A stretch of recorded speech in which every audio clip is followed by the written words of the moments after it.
எல்லாருக்கும் வணக்கம். டைகர் கார்த்திக் சேனலுக்காக உங்கள் Vivek. History is our identity. நம்ம வரலாறை பத்தி நிறையவே பார்க்க வேண்டியிருக்கு. உலக வரலாற்றிலே இன்னைக்கு ஒரு முக்கியமான நாள். அயோத்தியில இன்னைக்கு ஆகஸ்ட் 5, 2020 ராமர் கோயில் கட்டுறதுக்கான ஒரு பூமி பூஜை நம்ம பாரத பிரதமர் போட்டிருக்காங்க. கூடிய சீக்கிரம் ராமர் கோயில் கட்ட போறாங்க. இந்த அயோத்தியை பத்தி பல பேருக்கு பலவிதமான ஒரு ஹிஸ்டரி தெரியும். ஆனா இந்த ஹிஸ்டரியில தெரியாத ஹிடன் ஃபேக்ட்ஸ் நிறையவே இருக்கு. அந்த ஹிடன் ஃபேக்ட்ஸ், இன்ட்ரெஸ்டிங் ஃபேக்ட்ஸ், அந்த ஒரு ஹிடன் ஃபேக்ட்ஸை நம்ம இந்த வீடியோல ஒரு ஷார்ட்டா பார்க்கலாம். சோ இந்த ஹிஸ்டரியை பார்க்கறதுக்காக நம்ம எப்படின்னா ஒரு 500 வருஷம் பழசா போனோம். சோ அந்த 500 வருஷத்துக்கு முன்னாடி பாபர்னு ஒரு பேரரசர், அவர் கட்டினதாக சொல்றபடியே ஒரு பாபர் மசூதி, அதை இடிச்சிட்டு அப்புறம் நம்ம ராமர் கோயில் கட்ட போறாங்கன்றது ஒரு பெரிய சர்ச்சைகளுக்கு உண்டான பல விஷயங்கள். சோ 1500 வருஷம் கரெக்டா 1500, இப்போதைக்கு ஒரு 500 வருஷம் முன்னாடி போனீங்கன்னா இப்ப இருக்க அந்த டெல்லி ஏரியால அப்ப ஒரு லோதி டைனாசிட்டி இருந்துச்சு.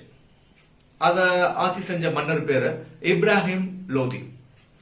அந்த மன்னருக்கு ஒரு பெஸ்ட் அட்வைசர் இருந்தாரு, அவர் பேரு தௌலத் லோதி. அவங்க ஒரு நல்லாவே ஒரு சிறப்பான ஆட்சி புரிஞ்சுக்கிட்டு இருந்தாங்க அந்த காலகட்டங்கள்ல. அப்ப இப்ப இருக்க ராஜஸ்தான் ஏரியால ஒரு மன்னர் இருந்தார், மேவர் ரணசங்க. அந்த மன்னர் அந்த லோதி டைனாசிட்டிய ஒரு போர் தொடுத்தப்ப அந்த தௌலத் லோதின்ற ஒரு அட்வைசர் என்ன பண்ணாருன்னா, அந்த ரஜபுத் மன்னர்கள் ரொம்ப பெரிய படை வச்சிருக்காங்க, சோ நம்ம வார அவுட் சோர்ஸ் பண்ணலாம் அப்படின்ட்டு வெளியில இருந்து சண்டை போடுறதுக்கு காசு கொடுத்த ஆள் கூட்டு வந்தாங்க. அப்ப சென்ட்ரல் ஏசியா, அதாவது சென்ட்ரல் ஏசியான்றது இப்ப இருக்க ஒரு ஆப்கானிஸ்தான், அதுக்கு மேல கசகஸ்தான் ரீஜியன். சோ அந்த ரீஜியன்ல ஒரு குறு நில மன்னர், ஒரு ஸ்மால் சீஃப்டம் கிங் தான் பாபர். ஒரு குட்டி ஆர்மி வச்சிருந்தாரு. ஆனா அந்த குட்டி ஆர்மி ரொம்ப ரொம்ப பவர்ஃபுல்லான ஃபெரோஷியஸான ஆர்மி. நீங்க எதிர்பார்க்கவே முடியாது, பயங்கரமான தாக்குதல் உண்டாக்குவாங்க. அண்ட் கிளவர், ரொம்ப சாதுரியமான ஒரு ஆர்மி. அது குட்டி ஆர்மி தான். அவங்ககிட்ட இந்த லோதி டைனாசிட்டி அரசரை, சரி எங்க கூட சண்டை போடுங்க, உங்களுக்கு எவ்வளவு காசு வேணுமோ தரோம் ஜெயிச்சிட்டீங்கன்னா அப்படின்னு சொல்லி சண்டைக்காக அவங்க பக்கத்துக்காக இந்த பாபர்ன்றவரை கூப்பிட்டாங்க. சோ அப்படி வந்தவர் தான் ஃபர்ஸ்ட் டைம் இந்த இந்திய ரீஜனுக்கு பாபர். ஒரு சிறு மன்னரா சும்மா காசுக்காக சண்டை போட வந்தார். சண்டை சூப்பரா சண்டை போட்டாங்க. சண்டை போட்டு அந்த மேவர் ராஜாவை தோக்கடிச்சிட்டாங்க. அதுக்கு நல்ல காசு வாங்கிட்டு பாபர் சந்தோஷமா திருப்பி அவங்க ஆப்கானிஸ்தான் ஏரியா, இப்ப இருக்க சென்ட்ரல் ஏசியா, அங்கேயே போயிட்டாரு. சோ இது ஒரு ஸ்டார்டிங் பாயிண்ட். அந்த போருக்கு அப்புறம் 1526, அதாவது 1526, அந்த தௌலத் லோதின்ற ஒரு அட்வைசருக்கு ஒரு டெவில் மைண்ட் வந்துச்சு. நம்ம தான் இவங்களுக்கு ரொம்ப அட்வைசரா இருக்கோம், ஏன் நம்ம ராஜாவாங்க அதை பிடிக்க கூடாதுன்னு சொல்லி பிளான் பண்ணி இப்ராஹிம் லோதியவே அறிமுகமா இருக்கலாம்னு பிளான் பண்ணி திருப்பி அதே பாபரை 2வது தடவை காசு கொடுத்து கூப்பிட்டாரு. ஆனா இந்த தடவை யாருக்குமே தெரியாம, நீயா வர மாதிரி வாங்க, இப்ராஹிம் லோதிய ஜெயிச்சிருங்க, உங்களுக்கு எவ்வளவு காசு வேணுமோ தரேன், வாங்கிட்டு போடுங்க பிளான் பண்ணியிருந்தாரு. பேரலா ஆப்கானிஸ்தான், அதாவது சென்ட்ரல் ஏசியால என்ன நடந்துச்சுன்னா, பாபர் ரொம்பவே வீக் ஆயிட்டாரு. வீக்னா அவர் பவர்ஃபுல்லா தான் இருந்தாரு, ஆனா அவரோட பெரிய பெரிய பவர்ஃபுல் கிங்டம்ஸ் எல்லாம் வந்தனால அவர் கொஞ்சம் சின்னதா வீக் ஆயிட்டாரு. அவருக்கு அங்க பவர் கம்மியாயிருச்சு. சோ அவரை எங்கடா போறதுன்னு யோசிச்சுக்கிட்டு இருந்த ஒரு காலகட்டம். கரெக்டா அதே நேரத்துல இங்க தௌலத் லோதின்ற அட்வைசர் காசு கொடுத்து சண்டைக்கு வாங்க, சண்டை போடுங்கன்னு கூப்பிட்ட டைம். சோ இதான் நமக்கு கிடைச்ச சான்ஸ் சொல்லி பாபர் அவரோட குட்டி பவர்ஃபுல்லான படையை கூட்டிட்டு வந்தாரு இப்ராஹிம் லோதி அந்த பேரரசரோட சண்டை புரிகிறதுக்கு. இந்த போர் தான் பேட்டில் ஆஃப் பானிபட். இது நம்ம ஸ்கூல்ல படிச்சிருக்கோம். Battle of Panipat, battle of Panipat, first battle of Panipat, Panipat 2ஆம் போர், 3வது பானிபட் போர்னு. சோ இதுதான் அந்த ஃபர்ஸ்ட் பானிபட் போர். கரெக்டா அந்த பாபர் வந்தாரு, இங்க இப்ராஹிம் லோதி டைனாசிட்டியோட சண்டை போட்டாரு, ஜெயிச்சிட்டாரு. ஜெயிச்ச உடனே இப்ராஹிம் தோத்துட்டாரு, செத்துட்டாரு. அதுக்கப்புறம் இந்த தௌலத் லோடி ரொம்ப சந்தோஷமா, உங்களுக்கு எவ்வளவு காசு வேணும் வாங்கிக்கோங்கன்னு கேட்டப்ப அதுக்கு பாபர் சொன்னாரு, எங்களுக்கு காசு வேணாம் இந்த தடவை, இனிமே நான் தான் இங்க ராஜா அப்படின்னு தௌலத் லோதிய சைடு கட்டிட்டு பாபர் வந்து அரசாங்கத்துக்கு வந்தார். சோ இப்படிதான் பாபர் ஒரு சென்ட்ரல் ஏசியால இருந்து டெல்லி ஏரியாவுக்கு வந்தார். அந்த பானிபட் போர்ல ஜெயிச்சு. சரி, ரைட். 1526ல வந்துட்டாரு. வந்தது நினைவா அது பக்கத்துல பாத்தீங்கன்னா ரொம்ப ரொம்ப ஃபெர்டைலான லேண்டுங்க. அந்த யூபி, இப்ப இருக்க யூபி எல்லாம் கங்கா ரிவர் கேங்கஸ் போறனால எப்பவுமே ஃபெர்டைல். அப்பெல்லாம் பாத்தீங்கன்னா நார்த் ரொம்ப சூப்பரா செழிப்பா நேச்சுரல் ரிசோர்சஸ் நிறைய இருந்த டைம். சோ அந்த ஏரியாவை ஃபுல்லாவே அவங்க ஆக்கிரமிச்சு நிறைய பண்ணணும்னு சொல்லி நிறைய டெவலப்மெண்டல் ப்ரோக்ராம்ஸ் எல்லாம் பண்ணாங்க பாபர். அப்படி பாக்குறப்ப 1528ல ஒரு மசூதி கட்டினாரு. அதுதான் இப்ப இருந்த பாபர் மசூதி. சோ அப்படி ஆரம்பிச்சதுதான் அந்த பாபர் மசூதி. சோ அந்த பாபர் மசூதியை தான் இப்ப சுப்ரீம் கோர்ட் இல்ல அந்த பாபர் மசூதியை கட்டின இடம் ராமர் கோயிலுக்கு மேல, ஒரு இந்து கோயிலுக்கு மேல அப்படின்னு திருப்பி வழங்கியிருக்கு. அதுவும் உண்மைதான் சொல்றாங்க. ஏன்னா அந்த கன்ஸ்ட்ரக்ஷன், அதாவது அந்த பாபர் மசூதி கட்டுறப்ப சில சர்ச்சைக்குரிய மிஸ்டேக்ஸ் நடந்துருச்சு. அதை என்னன்னு பார்க்கலாம். சோ அந்த 1528ல இருந்த இந்த நல்ல ரீஜியன், நல்ல அந்த கங்கை ரீஜியன் எல்லாம் சூப்பரா ஆட்சி பண்ணிக்கிட்டு இருந்தாரு. நல்ல முகலாய ஆட்சி. அந்த தான் ஃபர்ஸ்ட் முகல் எம்பையர்னு சொல்லுவாங்க பாபர். சோ அந்த டைம் பீரியட்ல இருந்தா இந்த ரீஜியன் ஃபுல்லா இப்ப இருக்க ராஜஸ்தான், டெல்லி, உத்தரப்பிரதேஷ் ரீஜியன் எல்லாம் முகலாய எம்பையர்ஸ் ஜஸ்ட் விரிவடைஞ்சுக்கிட்டே இருந்தாங்க. சோ அப்படி பயங்கரமா விரிவடைஞ்சனால ரொம்ப பவர்ஃபுல்லா இருந்தாங்க. சோ எந்த ஹிந்துக்களுமே ஏன் அங்க பாபர் மசூதி கட்டினீங்க, அங்க ஒரு இந்து வழிபாட்டு தலம் இருந்துச்சுன்னு கேட்கவே இல்லை, கேட்கவும் முடியாத ஒரு நிலைமையில இருந்தாங்க. சோ சைலண்டா கிட்டத்தட்ட ஒரு 300 வருஷம் அங்க ஏன் பாபர் மசூதி கட்டினீங்க, அதுக்கு கீழே இங்க இந்து கோயில் இருக்குன்னு யாருமே வாயை திறக்கவே இல்லை. அதுதான் உண்மை. ஏன்னா அவ்வளவு பவர்ஃபுல்லா இருந்தாங்க முகல். சோ 300 வருஷம் ஓடிடுச்சு. அப்புறம் பிரிட்டிஷ்லாம் வந்துட்டாங்க. So Mughal empire falling down, அவங்களோட ஒரு மறைவு காலம் ஆரம்பிச்சிருச்சு. கரெக்டா பாத்தீங்கன்னா 1853 ஒரு சோசியல் டிரான்ஸ்பர்மேஷன் ஆன ஒரு டைம். நம்ம உடன்கட்டை ஏறுவாங்கல்ல, கணவன் இறந்த பிறகு மனைவி அவங்கள உடன்கட்டை ஏறணும், சதி சிஸ்டம், அந்த சிஸ்டம்லாம் அபாலிஷ் பண்ண டைம் அது. சோ சோசியல்லி ஒரு டிரான்ஸ்பர்மேஷன். அப்ப வந்து நம்மளோட கல்ச்சர் எல்லாம் மீட் எடுக்கணும்னு பல பேர் வந்தாங்க. சோ அந்த டைம்ல தான் இந்த இஷ்யூ அப்புறம் வந்துச்சு. ஒரு 300 வருஷங்கள் கழிச்சு, இல்லங்க அந்த பாபர் கோயில் கீழே இருக்கிறது ஒரு இந்து வழிபாட்டு தலம், அதை எப்படியாவது நம்ம மீட்கணும், அது நம்மளோட கல்ச்சர், நம்மளோட சொசைட்டி அப்படின்னு ஆரம்பிச்சாங்க ஸ்டெப் பை ஸ்டெப். அதுதான் ஒரு ஃபர்ஸ்ட் செட் பேக் இந்த அயோத்தி ராமர் கோயிலோட வரலாறுல. அடுத்து பாத்தீங்கன்னா 1862 பிரிட்டிஷ் ஆர்கியாலஜிஸ்ட் கன்னிங்ஹாம், அவரு ஆர்கியாலஜி சர்வே நிறைய இடத்துல பண்ணிக்கிட்டு இருந்தப்ப புத்தர்களை பத்தி, ஒரு புத்திஸ்டோட பழைய ஆன்சிடென்ட் ரிமைனிங் டெம்பிள்ஸ் அதெல்லாம் ஆராய்ச்சி பண்ணணும் அப்படின்ட்டு அயோத்திக்கு போனாரு. சோ அவர் தேடி போனது புத்தர். ஆனா கடைசியில அவர் ரிப்போர்ட் எழுதுனது என்னன்னா, இப்ப இருக்க இந்த அயோத்தியா தான் நீங்க மித்தாலஜிக்கலா சொல்ற அந்த ராமர் பிறந்த அயோத்தி அப்படின்னு சொல்லிட்டு ரிப்போர்ட் எழுதி வச்சுட்டாரு. இது ஒரு அட்வான்டேஜாவே இருந்துச்சு. அந்த ஆர்கியாலஜிஸ்ட் சொன்னபடி ராமாயணத்துல வர அயோத்தி தான் இதுன்னு நிறைய பேர் வந்து சந்தோஷப்பட்டாங்க. சோ அதுக்கப்புறம் கொஞ்சம் சர்ச்சைக்குரிய விஷயங்கள் நிறைய நடந்து கொஞ்சம் கலவரமாய் நடந்துச்சு அந்த பிரிட்டிஷ் பீரியட்ல. சோ அப்பவே பிரிட்டிஷ் என்ன பண்ணாங்கன்னா அந்த ஏரியா ஃபுல்லா ஃபென்ஸ் பண்ணி ரெண்டா பிரிச்சுட்டாங்க. இப்ப இருக்க பாபர் மசூதி இருக்க இடத்துல முஸ்லிம்ஸ் நீங்களே வழிபாடு பண்ணிக்கோங்க, வெளியில இருக்க ஏரியால ஹிந்து வழிபாடும் நடந்துச்சு. சோ ரெண்டுமே வழிபாடு அப்பவே நடந்துச்சு பிரிட்டிஷ் பீரியட்லயே.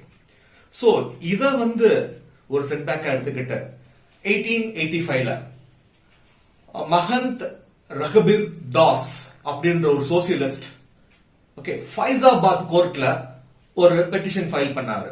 அதாவது பாபர் மசூதி இருக்க இடத்துல பக்கத்திலேயே நாங்க ஒரு ராமர் கோயில் கட்டிக்கிறோம் அப்படின்னு ஒரு கேஸ் போட்டாரு.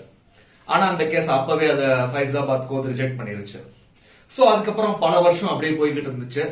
அந்த ஃபென்ஸ் போட்ட இடத்துல வந்து முஸ்லீம் வழிபாடும் நடந்துச்சு, இந்துக்கள் வழிபாடும் நடந்துகிட்டே இருந்துச்சு. அப்பப்ப சர்ச்சைகளுக்குரிய விஷயங்கள் நிறைய நடந்துச்சு. சோ இயர்ஸ் ரோலாம். அதுக்கப்புறம் 1947ல இந்தியா சுதந்திரம் நடந்துச்சு. அப்புறம் பாத்தீங்கன்னா கரெக்டா 1949ல யாருமே எதிர்பார்க்காத மாதிரி ஒரு மிஸ்டீரியஸ் சொல்றாங்க பல பேர் இல்ல அது கடவுளோட ஒரு அனுகிரகம் அப்படின்னு சொல்றாங்க. சில பேர் இல்லங்க பல பேர் செஞ்ச மனிதர்கள் செஞ்ச வேலைதான் சொல்றாங்க. என்ன நடந்துச்சுன்னா யாருக்குமே தெரியாம அந்த பாபர் மசூதிக்கு உள்ளேயே ஒரு ராமர் சிலை, ஒரு குட்டி அழகான ராமர் சிலை கண்டெடுக்கப்பட்டுச்சு. அது எப்படி எங்க வந்துச்சுன்னு யாருக்கும் தெரியல.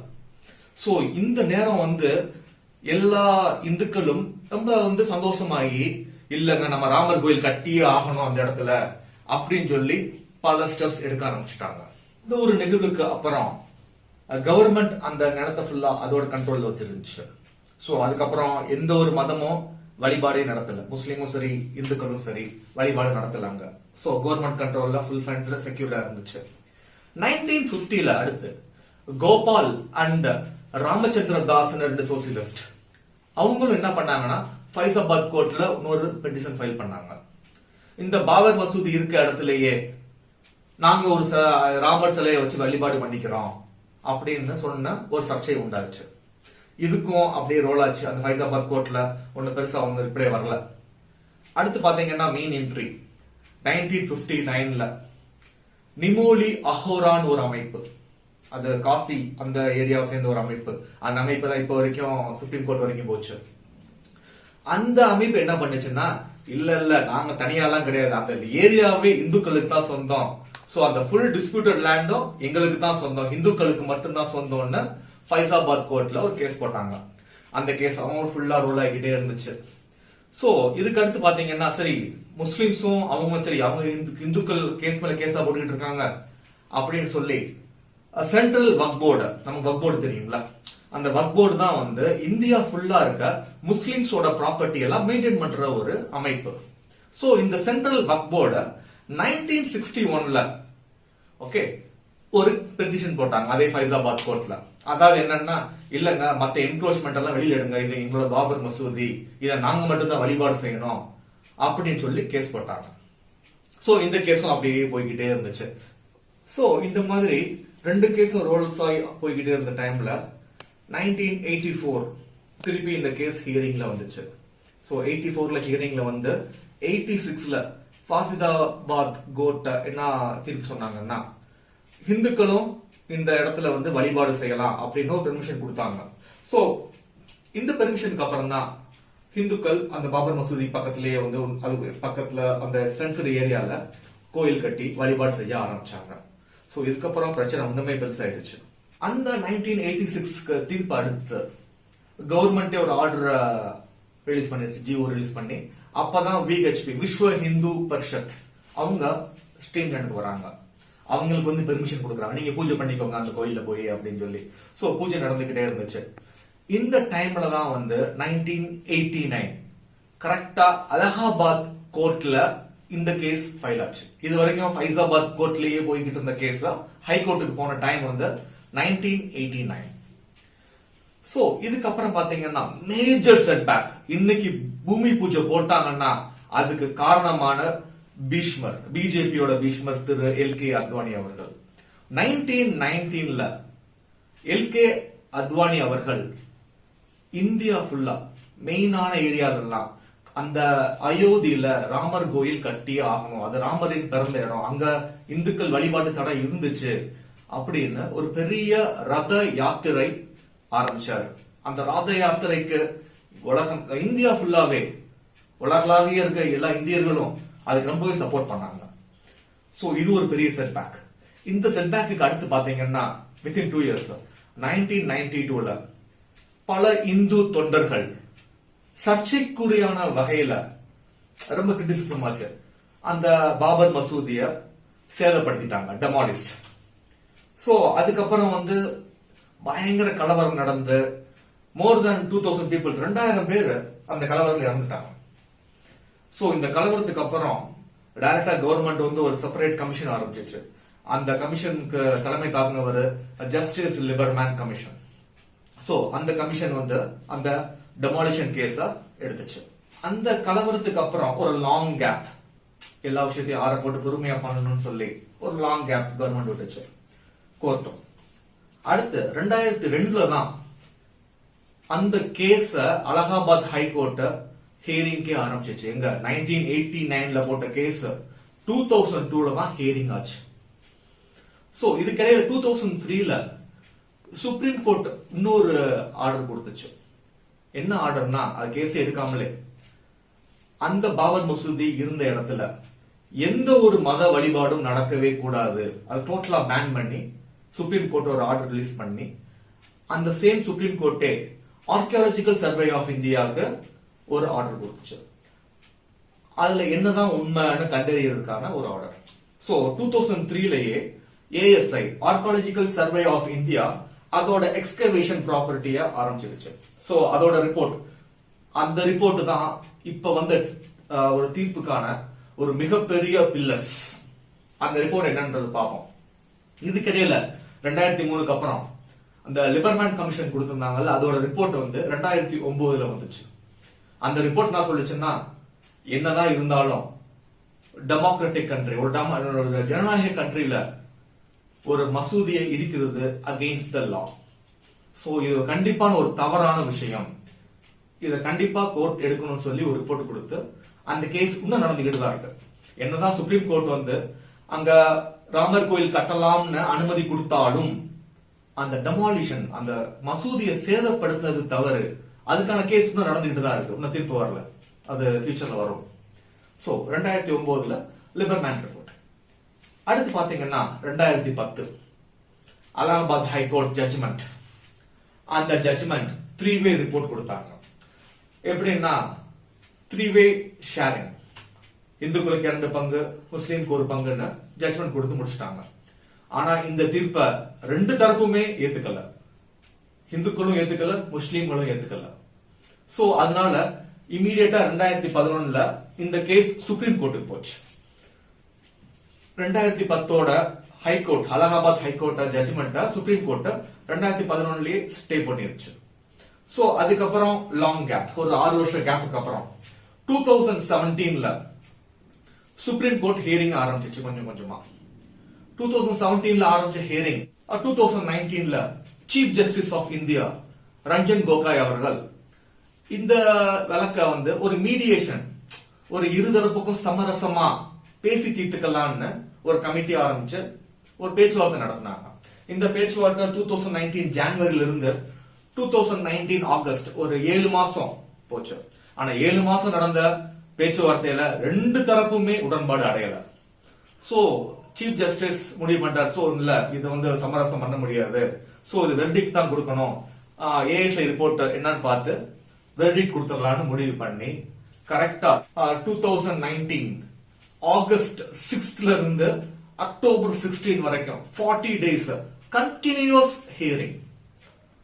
கரெக்டா அக்டோபர் 16th எல்லா ஹியரிங்கும் முடிச்ச சுப்ரீம் கோர்ட், அதாவது அந்த சுப்ரீம் கோர்ட் வந்து சிங்கிள் பெஞ்ச் கிடையாது, 5 ஜட்ஜஸ் இருக்கிற ஒரு கான்ஸ்டிடியூஷனல் பெஞ்ச், அந்த மாதிரி ஒரு இறுதி தீர்ப்பு தரணும்ட்டு அக்டோபர் 16th வெர்டிக்ட வந்து ரிசர்வ் பண்ணுச்சு, ஜட்ஜ்மெண்ட் ரிசர்வ். சோ அந்த ஜட்ஜ்மெண்ட் வந்து நவம்பர் 9th 2019 சுப்ரீம் கோர்ட் வெளியிடுச்சு. அந்த வெர்டிக்ட் என்ன சொல்லுச்சுன்னா, அந்த சர்ச்சைக்குரிய பாபர் மசூதி இருந்த இடம் ஒரு டிஸ்பியூட்டட் லேண்ட், அந்த லேண்ட் இந்துக்கள் கோயில் கட்ட அனுமதிக்கப்பட்டது. அதாவது இந்துக்கள் அதுல கோயில் கட்டிக்கலாம், அதாவது ஃபர்ஸ்ட் ஒன்.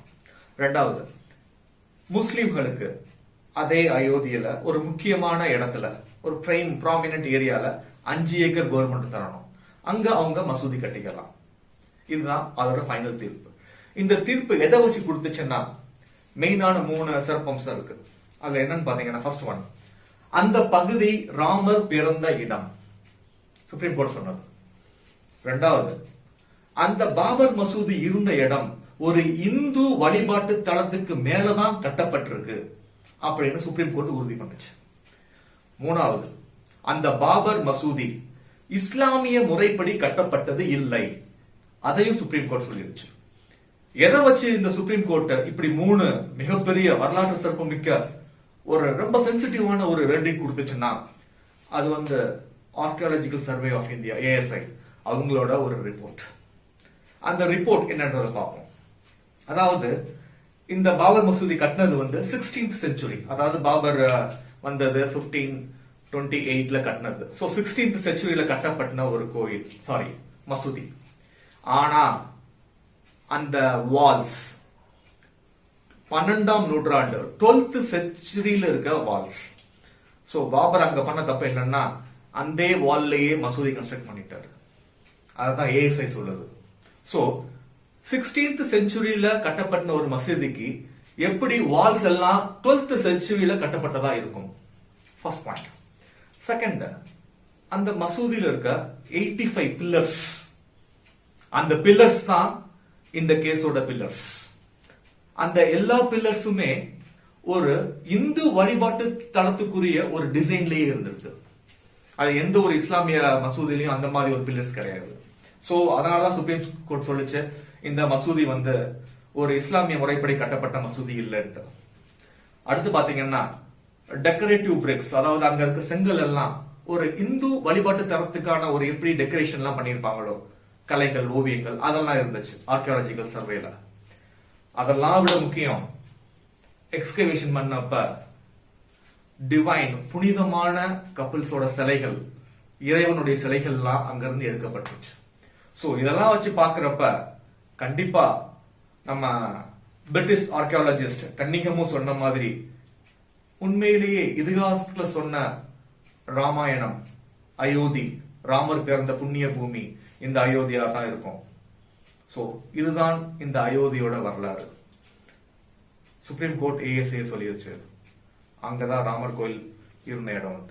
சோ நானும் சொல்றேன் ஜெய் ஸ்ரீராம். சோ இந்த மாதிரி நிறைய வரலாறுல நடந்த ஒரு சிறப்பான சுவாரஸ்யங்கள் அடுத்தடுத்த வீடியோல பார்க்கலாம்.